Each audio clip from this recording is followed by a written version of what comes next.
JD Martinez looked good in his Mets debut, but the team did not. I'll break down Friday night's loss on today's edition of Locked On Mets.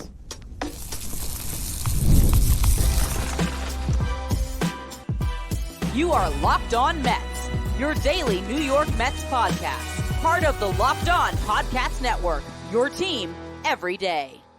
Hello to all you amazing Mets fans. You're watching Locked On Mets, part of the Locked On Podcast Network, your team every day. I'm your host, Ryan Finkelstein. If you want to find any of my work, follow me on X at Finkelstein Ryan. You can also find some of my writing at justbaseball.com, where I work as the managing editor. Well, the Mets did not have the magic on Friday night. There was a fleeting moment where I thought, hold on, this Mets team might be able to have a comeback victory here, and it came in the sixth inning when Francisco Lindor had a double with one out. Pete Alonso ends up striking out, so you got Lindor on second, two outs.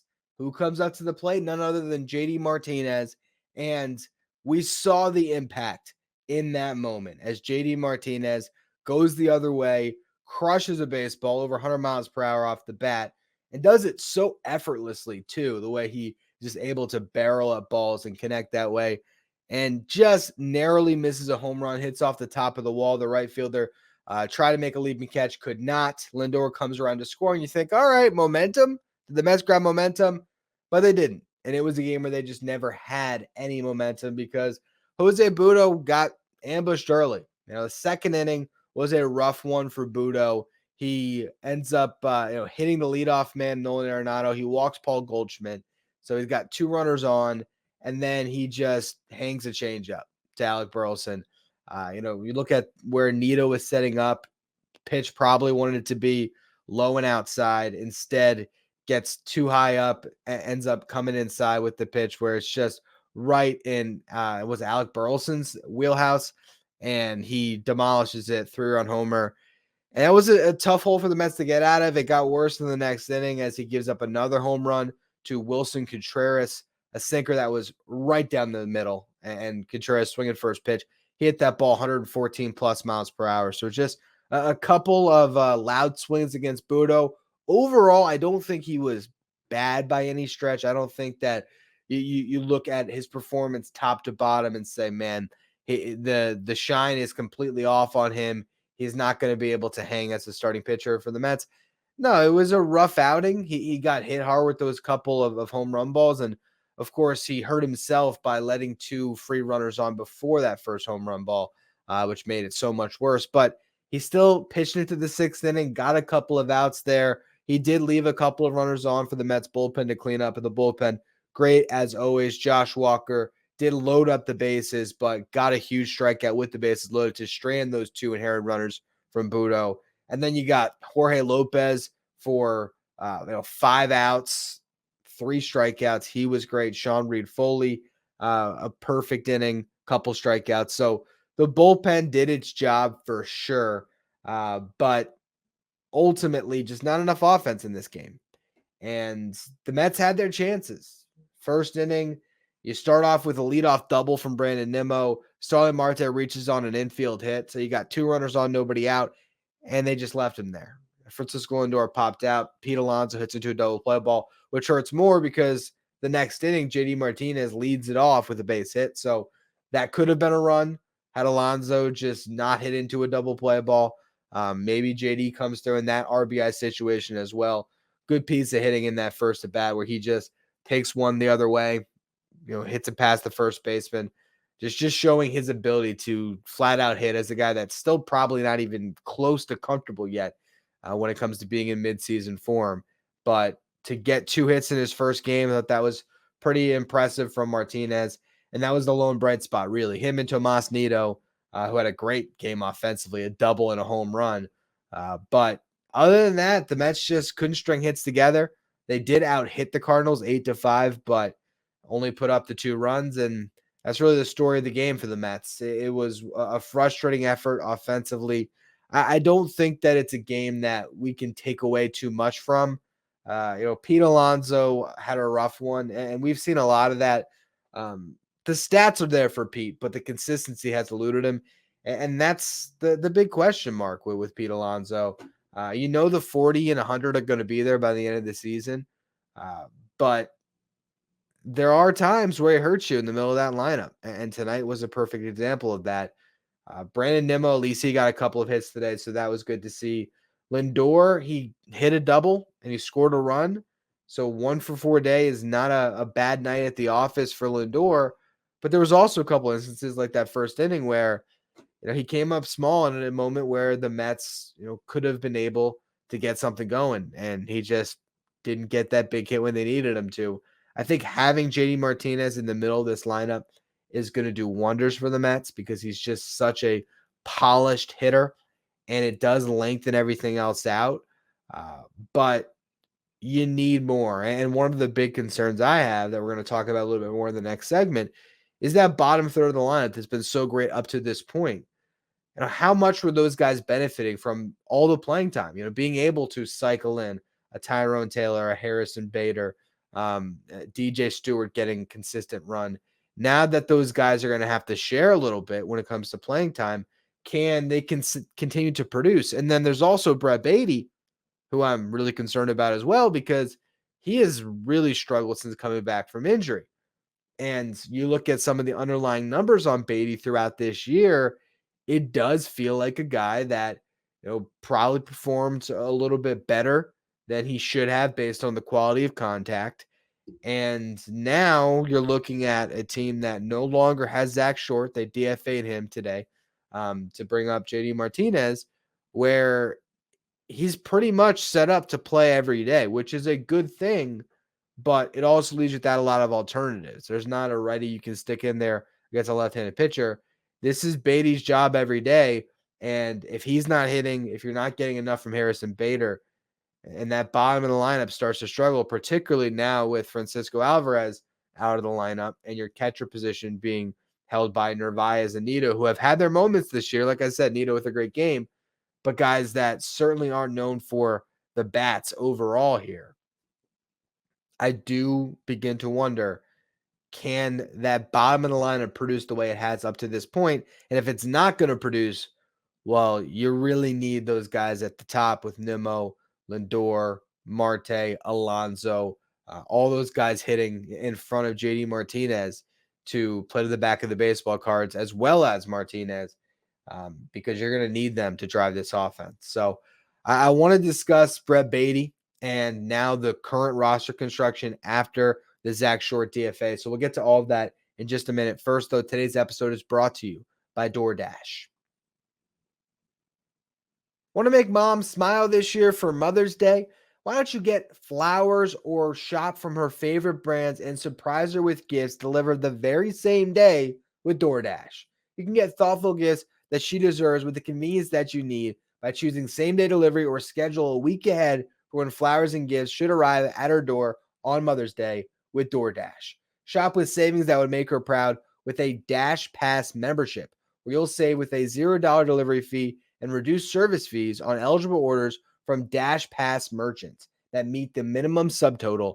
Off other fees, including a service fee, apply. Terms apply. Get all of your Mother's Day gifts in one place and get 50% off your next order up to $15 when you spend $15+ on your next flower, convenience, grocery, or retail order now with the code LOCKEDONMLB. That's code LOCKEDONMLB for 50% off your next order using DoorDash today. Terms apply. I'm not surprised, but it hurt all the same to see that Joey Wendell has survived another day on the Mets roster. Zach Short was the roster casualty for JD Martinez, which is not surprising. I said on yesterday's show that I hope the Mets would keep Short and DFA Wendell, but I also said that the expectation should probably be that Short's going to end up DFA'd because he's not on the $2 million contract the Mets gave to Joey Wendell. Joey Wendell has more experience, and so they like him more. And I understand, I guess, the thought that, hey, if things don't work out with Brett Baty, Joey Wendell is a more accomplished player that would be the plug-and-play third baseman. I just don't agree with it because I don't think that Joey Wendell is a better player than Zach Short right now. But that is neither here nor there. We'll see what happens with Short. Does he get claimed by somebody? Does he end up in Syracuse? We'll have to find out soon here. But now let's look at how this team is comprised, because your bench is basically Joey Wendell, Tyrone Taylor, and DJ Stewart. And obviously, you have a catching tandem right now of Nito and Narvaez.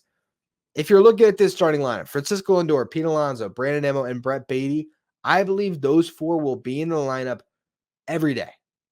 I don't think that you're going to see many Joey Wendell for Brett Baty starts. It might happen some, but ultimately, I feel like those guys are going to get everyday run, as will, for the most part, JD Martinez, Starling Marte, and Jeff McNeil. They'll give those three a blow here and there, get Wendell to start at second base, to get Starling Marte off his feet for a day and have Tyrone Taylor get a start, or use that DH spot maybe to put Marte in there to give DJ Stewart a day at DH. I imagine those three could see a day off here and there, but for the most part, they also will be in the lineup every day. So what you're looking at right now when it comes to this bench, a timeshare, as I've already mentioned, at catcher between Nito and Narvaez, and then some form of a timeshare between Harrison Bader and Tyrone Taylor. And I think DJ Stewart is pretty much relegated to being that bat off the bench. We saw him get an opportunity tonight. What was that, in the ninth inning? I think it was in the ninth inning with Ryan Helsley on the mound. Did he make the last out of the game? I think he might have. Regardless, DJ Stewart comes into that spot. Tough situation, but he hits for Harrison Bader because Harrison Bader, would have had no chance on it. So that was it was Stewart who made the last out. I'm looking at here on a pitch that came in 102 miles per hour, mind you. But that's going to be the task there for Stewart. There'll be games where it's going to be Harrison Bader's spot coming up in the lineup, and they'll go to DJ Stewart instead. I think you could even see in some rare instances maybe a pinch hitter for the catcher or a pinch hitter for Brett Baty if he continues to struggle right now. So Stewart's going to have that type of a role where you're going to expect him to get one at-bat a game right now while he's still hot, and ideally in a spot where he can come through and deliver and give them at some power off the bench. Tyrone Taylor, he would be able to come into a situation like tonight. Let's just say that DJ Stewart got a hit, and then behind him, there was a home run, and all of a sudden the Mets tied it up, and it was going to the bottom of the ninth inning.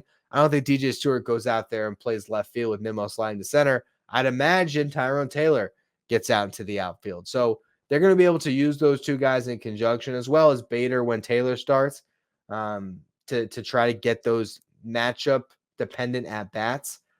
But it's also tough for all those guys then in that instance to stay on top of their game. Joey Wendell, I don't know how much we're going to see him, but he's obviously going to get the occasional start at second base, maybe some at third, and that's pretty much what you're rolling with. I like that they have a group that they can count on each and every day, but what concerns me is that bottom half of the lineup, really the bottom three in the lineup. Even, Jeff McNeil to a certain extent, if you want to go 6 through 9. But when you have Brett Baty struggling right now and Harrison Bader struggling, yes, they're giving you something defensively, but that becomes a real problem at the end of this lineup, particularly when you can't expect Tomas Nido to double and homer in most of his starts. A lot of times he's going to go 0 for 4, and he's only going to be in there for defense. So as much as defense was a priority from David Stearns, this offseason, and something that they really care about, it can't be a third of the lineup that is just focused on defense. So you really need to see something from Brett Baty in particular. Baty's the guy that has the highest ceiling. And we got a glimpse of it early on this year. He hit safely in 13 of his first 16 games. He was hitting over 300. He's getting on base at a 370 clip for a period of time. He looked great. Well, here's the problem with small sample sizes. You then come back off of a hamstring pull. And in the start sense, or in the game sense, he's 2 for 19 since coming off the injury. All of a sudden, that average went from over 300. Now it's hovering down the 250, 260 range. He's got to get back to what he was doing before. But unfortunately, you look at some of the contact numbers, the hard hit percentage, the average exit velocity. These stats show that he was playing a little bit better than he should have, or the results were probably greater than the contact that he was putting forth. I will say that I like the fact that he's not whiffing. I like the fact that he's not striking out. He has cut his strikeout rate from 28% down to 15.9%, and he's playing great defense at third base. Those are things that are going to keep him in the lineup right now. But he has to tap into his offensive potential because there just isn't an alternative on this roster right now. It's Joey Wendell or Brett Baty. And if that's the choice, to me, it's all right. No matter what, put Brett Baty in the lineup. That's why I said he should be an everyday player right now. The question then becomes for me, and something that we'll spend some time on today, and we'll probably have to spend some more time later if these struggles continue, and we'll do a dive similar to what I did with Lindor this week, really getting into the stats. But how long of a leash does Brett Baty have? And at what point do you look at Mark Vientos in AAA and decide to go offense instead of defense at the third base position? I'll talk about that in the next segment. First, though, today's episode is brought to you by FanDuel. It's playoff time in the NBA and NHL, and baseball's now in full swing, which makes this the perfect time to go to FanDuel, your place to bet on every game, because right now new customers get $150 in bonus bets guaranteed. That's $150 win or lose.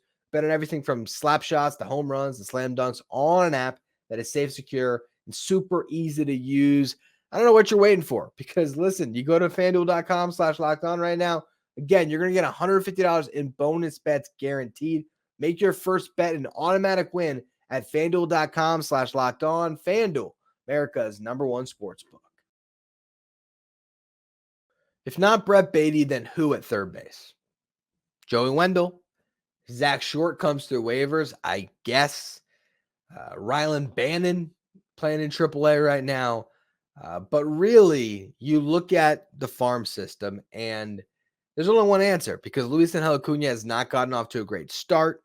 Jet Williams hasn't gotten off to a great start. I think it's not realistic to expect either of those guys to make an impact until July or August at the absolute earliest. I just don't know if I see it. If they were tearing the cover off the ball right now, you can maybe talk yourself into something sooner.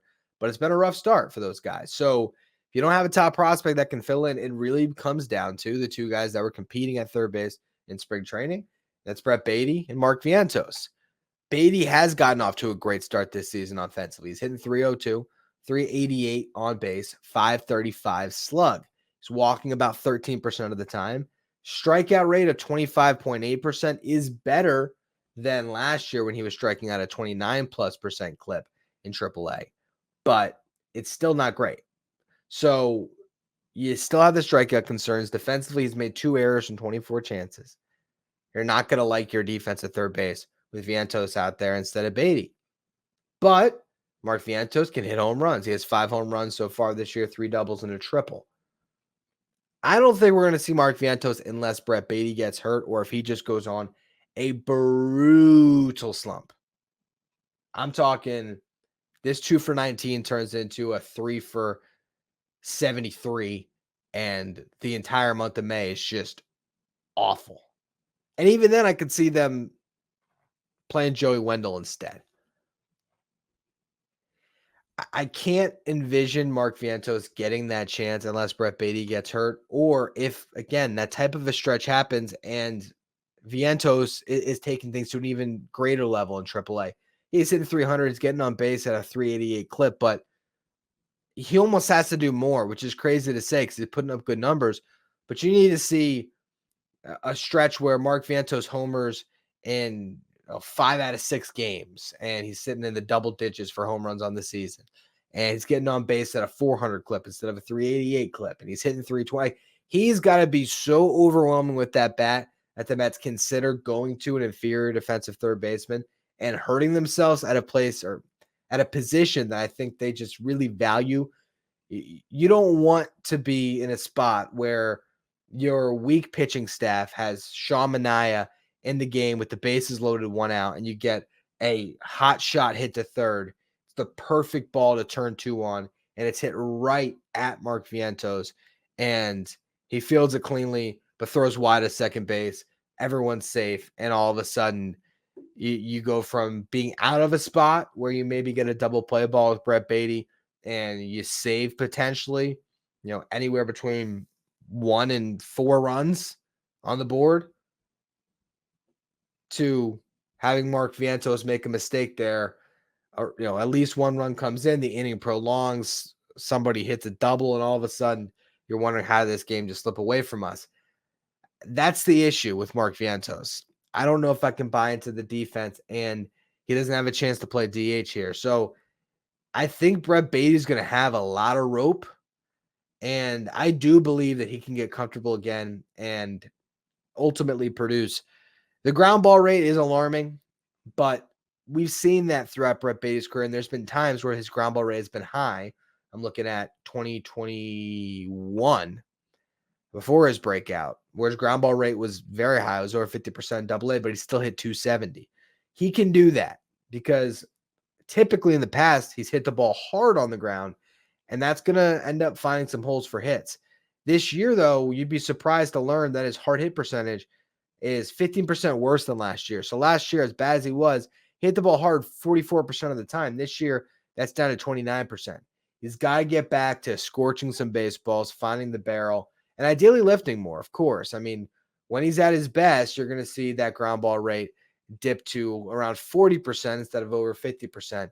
And he's going to get the ball in the air a lot more. And that's going to help him with the extra base hits. But for now, you just want to see Brett Baty get out of this funk and just contribute any way he can. He doesn't have to post an 800 OPS this year.